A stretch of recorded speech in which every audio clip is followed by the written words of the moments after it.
বলেছেন as-sawmu লি ওয়া আনা আজজি বিহি, রোজা এটা আমার জন্য বান্দা রাখে আর এটা বিনিময়ে আমি নিজে দিব। এটা আল্লাহর সাথে বান্দার খুব গভীর সম্পর্কের একটা মাধ্যম।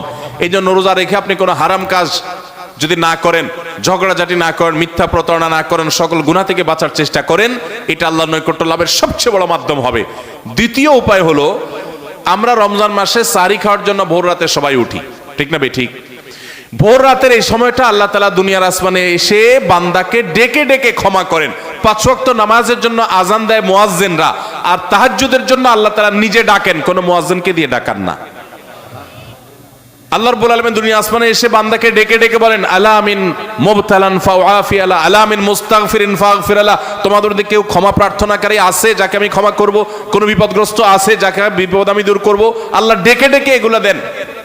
আল্লাহ নিজে ডাকেন তাহাজ্জুদের জন্য। সেটা আমরা 12 মাস পড়ার সুযোগ পাই না।